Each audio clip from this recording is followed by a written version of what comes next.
Welcome back to my YouTube channel. Make sure to like and subscribe to the channel for more interesting stories like these.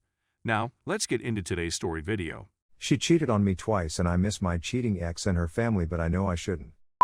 Myself, 28-year-old man, and my girlfriend, 26 female. So we began dating in May of 2017. I got a gut sense 2 months into the relationship that she didn't seem completely invested in the relationship. I had my doubts because of how discreet she was about introducing people to her family and how careful she was with her phone. She never uploaded any photos of us on her Instagram account, and it took her a long time to eventually share photos of us on her Facebook page / say we were official. I almost had to beg her to show us off. But during a Thanksgiving gathering with her family, I noticed her phone kept ringing as she was cooking. She always kept it on silent. I double-check it since we promised to share passcodes at the start of our relationship. Remember that, I saw someone messaging her on Snapchat. When I check, it's some man inquiring how her day is going and how much he misses her. When I inquired who it was, she responded it was just a buddy. I filed the conversation aside for later. A few days later, she's staying over at my house when her phone rings early in the morning, light on the phone. When I look at it, it's the same man. I pick up the phone to check whether it's the friend. I use her passcode to unlock her phone. I notice they've been conversing for a long time. They only speak rarely during the day. He sneaks in some banter about how much he misses her body, inquires about her and expresses a want to see her again after supposedly seeing her lately. I collected screenshots of their chat before awakening her and confronting her. She instantly becomes defensive and angry that I looked into her phone and invaded her privacy. When she handed me her access code, I told her I couldn't intrude on her privacy. I asked her who he is and why I have suspicions based on how she has been behaving. She continued denying who he was and referring to him as a friend until I ordered her to quit lying. She says they used to date and had, but it didn't work out. She tells me she only chatted to him because I worked nights and she had nobody to speak to. He isn't always, she says, so why did you select him? So I never told her about the screenshots because I intended to show her family but didn't. But I flipped out on her for lying to me and talking to an old buddy with whom she used to lie. I reminded her that we committed at the start of the relationship not to speak to anybody we used to like/be with, were currently talking to, or wanted to talk/be with. I warned her she'd made a tremendous mistake and that things wouldn't be simple to rectify. After that trust was visibly damaged, I told her what she needed to do to re-establish my faith in her, which was to show me her phone from time to time and make me feel desired and valued. She was upset because she had to display her phone. Fast forward a few years, and there have been more ups than downs. Things seem to be improving. But only because we swept it all under the rug. I'm bothered by the fact that she hasn't done what I requested of her to assist me create trust in her. She kept changing her password and even claimed at one point, "What's the purpose of checking in my phone when I can simply change the name on my phone and nobody would know?" She would also make me feel uneasy by saying stuff like I've never dated anybody under 5 feet 11 inches, I'm 5 feet 6 inches and she's 5 feet 3 inches. I had several clues that she was emotionally cheating, lying, being deceptive, and so forth. Things began to spiral, and she went out to a bar on a weekend after I brought up the same problem of wanting her to help me establish confidence in her because she believes that just telling me that her man friends are just friends and that I should trust her is sufficient. Not recognizing that her words are no longer sufficient. After a few days, she contacts me to say she has something to tell me. She texts me that she recently kissed someone else. She supposedly went to a pub and kissed/danced with some man. When she discovered it wasn't me, she pushed him away. Another falsehood, most likely. I blow up her phone trying to get her to answer and she has the audacity to text me that she's on the phone. Who else is more essential to speak to than me? Since she still lived with her parents, I texted her mom that she was cheating on me. I sent her a screenshot of her daughter telling me she cheated at the bar. My ex is upset that I'm telling her family what she's done wrong, yet she felt comfortable telling her mother and sister about when we argued and shared our business. I instruct her to start chatting when she eventually picks up a video call.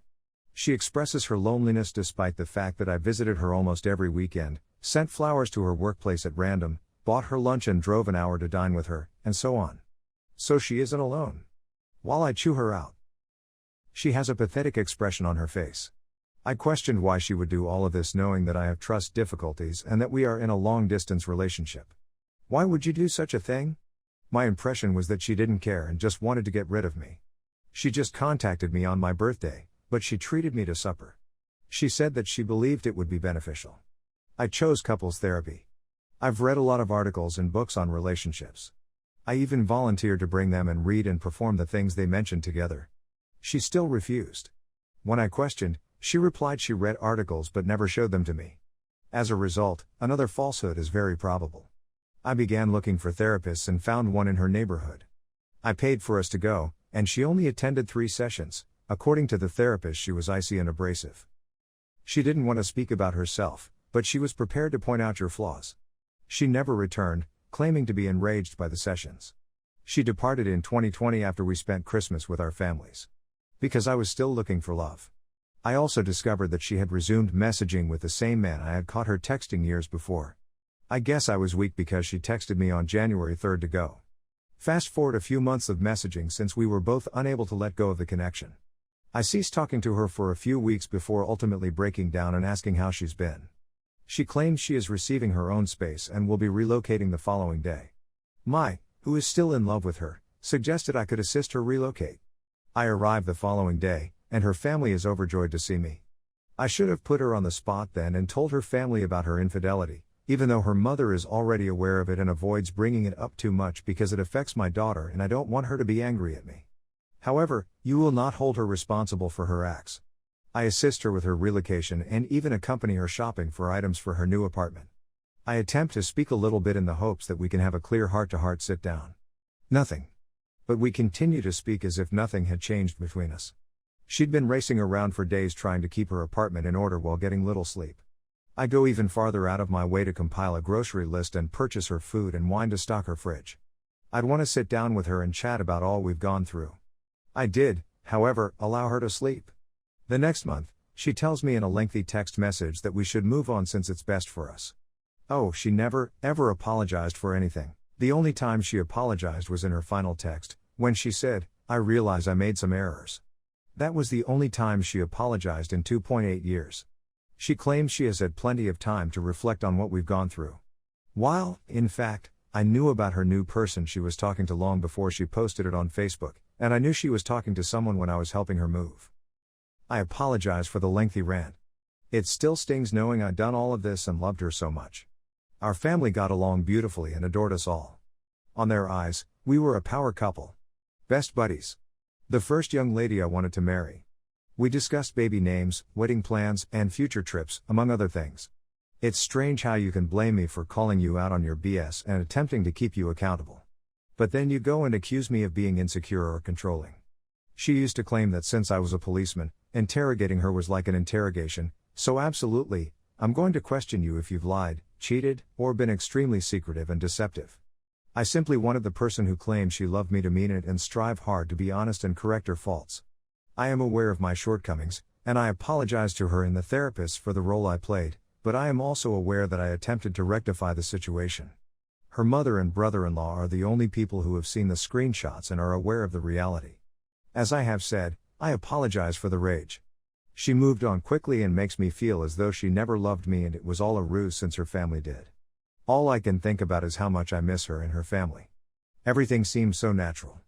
Obviously, not the disadvantages. Again, my apologies.